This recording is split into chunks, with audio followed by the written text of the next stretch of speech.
Hey guys, I hope y'all missed me as much as I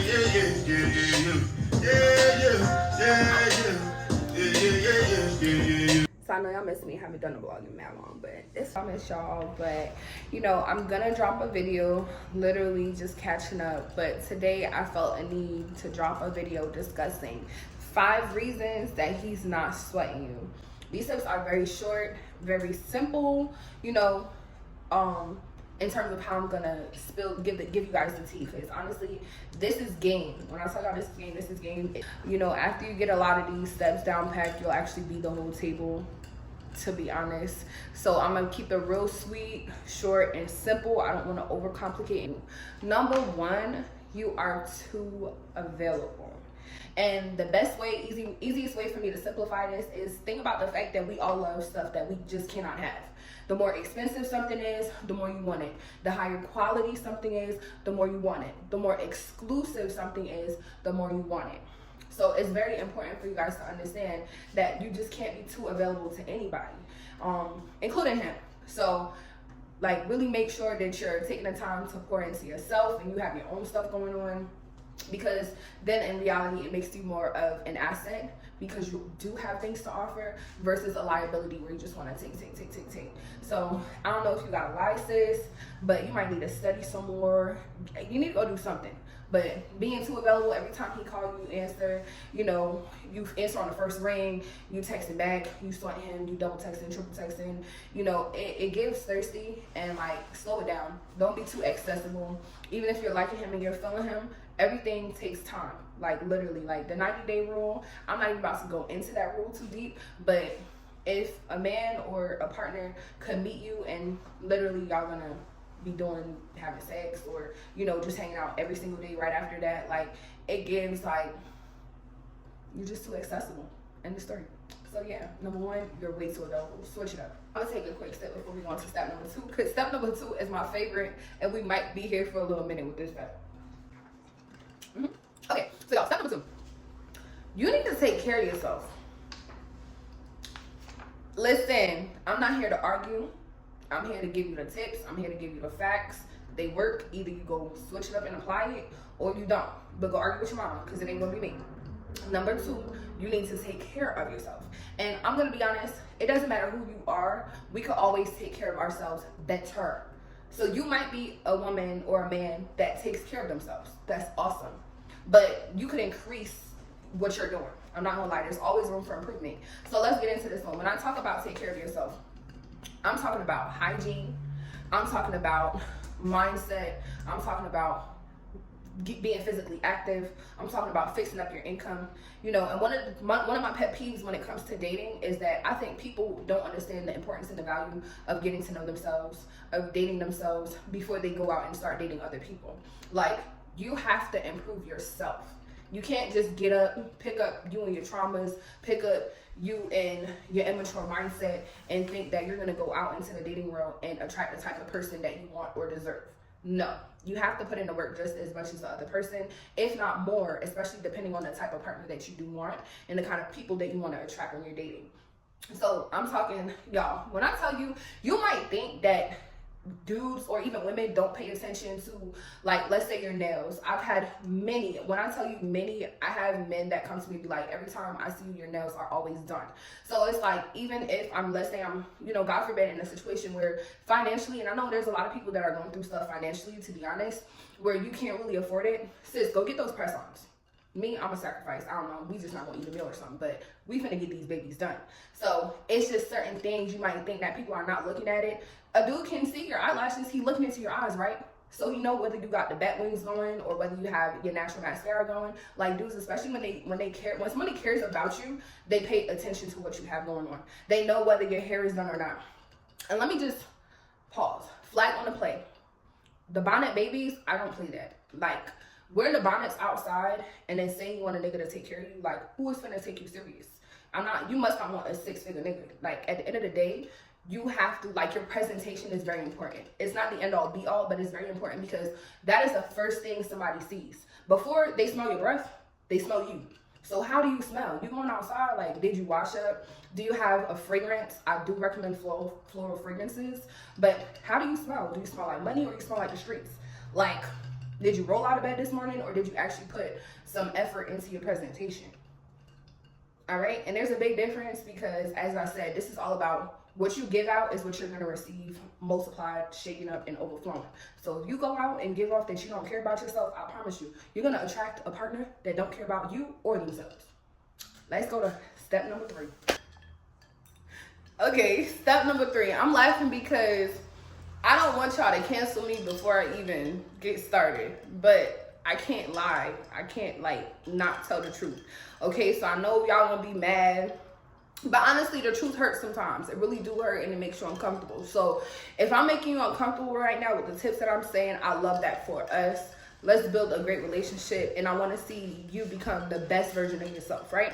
So step number 3 is you are out of shape. Let's sit with that one before you try to come back. You know that you've been seeing a double chin.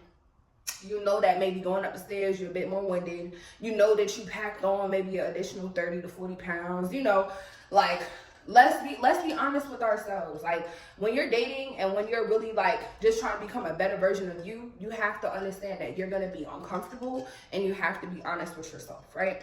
So let me just give y'all a little personal tip, right? I went through a breakup. During this time, I was actually at my highest weight, right? And it was so much stuff going on all at once. One, I didn't know how I got that big. I'm not gonna lie to y'all, I don't know how. I know there was different periods where I was grieving, and so I just lost track of what's going on. You know, sometimes when you go through stuff, you literally lose track of real life. So I was just going with the wind every day kind of vibe. And one day I woke up and I definitely had a double chin. Right now it's a questionable double chin, but I really had a double chin. And I was weren't trying on clothes, for my birthday. This was a little story. When I woke up, I was trying on an outfit for my birthday, and I was I don't like how my thighs look. And I've always had thick thighs, but they've always been in shape thick thighs. There's a difference. So I was how did I get here? So that was an epiphany moment for me. And I made a decision that I'm gonna really, really take my weight loss journey serious, and I wanted to get into better shape, not for anyone in particular, but for myself. Because if you look in the mirror, and I challenge you, a lot of us actually don't take the time to look into the mirror. Look into the mirror every day. 1, love on yourself, appreciate yourself. You wake up with a beautiful body, regardless of its state. It's been through so much, and it carries you every day. So we're gonna first thank God for our body and what we do have. And then we're going to imagine where we want to go, right? And then we're going to make a plan on how we're going to get there. And I'm literally telling you guys, when you start your weight loss journey, it's going to be hard, but anything worth having is definitely hard. So it's going to be hard. It's going to have a lot of challenges, and it's not going to happen overnight. So if you think you're going to go through instant gratification, you're not. It takes time. Just like it took you time to gain that weight, it's going to take you time to lose that weight. But I want you to look in the mirror, and I want you to imagine your best self every day. And on this journey, you're going to picture your best self, and you're going to work towards that best self, right? Start short. Maybe you want to lose 5 to 10 pounds. Let's start on that. And I kid you not, you're going to start thinking differently about yourself as your body starts to change. So the more confident you become is the more confidence you have to take with you out there in the world. And that is also when you're dealing with a partner, obviously, right? Yes, there are going to be situations where people don't care about what you look like. I understand that. But I feel like you should care about what you look like. You're going to have people that tell you listen, I love how you are. That's cool. I love how I am too. But I know I could be better. So I'm going to go for better. A lot of people, it doesn't matter how old you are. You could be 10, you could be 12, 13, 14, you could be 20, you could be in your 30s. As long as you wake up with life, if you woke up, you got life. So as long as you wake up and you have another opportunity, go for the best things that you can. And that includes a better body, right?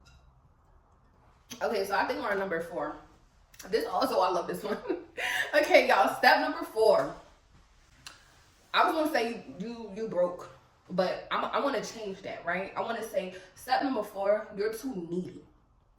Needy, okay? Needy and broke, they kind of hit differently. When I say needy, one of the most unattractive things not only to a man, but in general. Have y'all ever been around somebody and you like, dang, they just be want. Like, they always want to ask you for something. They don't never bring nothing. They don't never show up with nothing. They just always begging. You don't want to be around those type of people, right or wrong. So I've been noticing, y'all check me if I'm wrong, but I've been noticing we do live in a society where it's like, I guess because we're so used to seeing so many different lifestyles and, you know, instant gratification, but we live in a culture where people are so needy. And it's nothing wrong with wanting a man because, you know, men are naturally providers. Yes, I'm not negating that. I don't want to negate that because that's a fact. Your man should be a provider. But what I'm saying is, you as a woman or a partner, if you don't have anything to offer, why would he want to provide for you? You know, and the simplest way I could think to put it is when somebody is dating you or has you as a partner, you are an investment. This is the most simplest way I could put this. Don't take it personal. It's the facts. You are an investment. I'm investing my time. I'm investing my money. I'm investing my resources. I'm investing my energy. If you're trying to attract a high value man, you have to understand time is limited. When you have stuff going on for yourself and when you're trying to, let's say, build an empire, time is not something that comes by easily. You're literally working from one investment to the next investment, one meeting to the next meeting, whatever it is, but you're constantly on a go. Why should he stop and pour time, energy, resources into you if you are not a good investment? I'm gonna drop the pin at that point. I'm gonna drop the mic at that point because I know there's gonna be a lot of people that take offense to it. But just let's be real. A lot of y'all want to show up to certain situations. You want to show up on date one, and let me tell you, this is such a red flag. It's disgusting. You show up on date one needing shit. Who the fuck are you? Like, can we have a regular conversation? Like, can I get to know you a little bit, know what you all about? And I'm gonna be honest, ladies, when you on a certain level, when you step into a room, a dude already know what you all about. He know what you bring to the table because he know you are the damn table, and he know he need to go figure out how he gonna make you happy. And that's the type of level you want to get yourself on, to where you can be choosy. I'm gonna call it that. You could be choosy, right? Like, I love Victorian movies, and this is the easiest way I can compare it. Like, you know, when you used to do kings and queens and suitors is what they would call it, right? You would have princes that would come and meet the princess. When I tell you, these princes or princesses, they would travel so far and wide to meet each other to see if they were proper suitors for each other. But how about this? When they had princesses, and when I tell you these princesses were fine cut, I mean, you would have a prince that has never batted an eye over a female travel across the country to go and meet with this princess because she was so exclusive, and he heard far and wide about, you know, her beauty and how astonishing and stuff like that she is. So even though, I mean, I still look at it like that way, I guess, to me, but I know we're not in that same environment and culture now, but I do want to encourage you guys, like, ladies, like, go get your own bag. Like, go do your own thing. Like, I always think, like, if I was 20, I don't think I would be in a relationship. If I was 21, I would have never gotten into a relationship because I want to understand myself as a woman first. You get what I'm saying? I want to go explore things. I want to travel. I want to see a little bit about what life is all about before I start trying to settle into anything. And when I say don't be needy, I'm literally saying, like, take care of yourself. Whatever you want a man to do for you, you should already be doing for yourself, and he should be coming in multiplying. You get what I'm saying? So it'd be like, if you don't already, let's say, if I meet you and you're like literally off meeting, your hair not done, your nails not done, you know, you just showing up to the date looking bummy. You think I'm gonna do anything? But when you show up, let me tell you, when you show up and you show out, I'm gonna be like, damn, that is a woman. I know, like, every nigga that see her wants that woman. So that's the woman I want. That's the one I'm gonna go for. And I know it might not be easy because you're not supposed to be easy. I know it's not gonna be easy, but I'm gonna put in the extra effort. Whatever she want, I gotta give it to her. And when you get to that point, you won't even have to ask for stuff. I'm gonna be honest. Like, you don't gotta ask for your nails to be done. You don't gotta ask for your hair to be done. You don't need to ask for your bills to be paid and stuff like that. Like, a man will literally want to do it for you ahead of time, just to make sure that your day is easier. Just to make sure, like, yo, I gotta secure my bag. Shorty my bag. I gotta make sure she good. And it's really that simple. So show up for yourself before you start asking these niggas to show up for you. Because if you ask a nigga to show up for you and you're not showing up for you, he gonna be like, what you finna do for me? And I'm gonna be honest, that's like one of the biggest questions you don't want a nigga to ask you. Is like, what you finna do? I'm not exchanging a fuck for a buck. Are you stupid? And at the end of the day, he only asked you that because you coming off like a first class home. So let's get to the next step, y'all. Step number 5. Again, please don't take offense. I'm here to keep it real. You are a hoe trying to come off as exploring your options. I just be sitting back and I be watching people and I just be like, that is disgusting. Why do you think somebody would actually want to take you home, introduce you to their family, introduce you to their mama or their daddy when you a hoe and you only for the streets?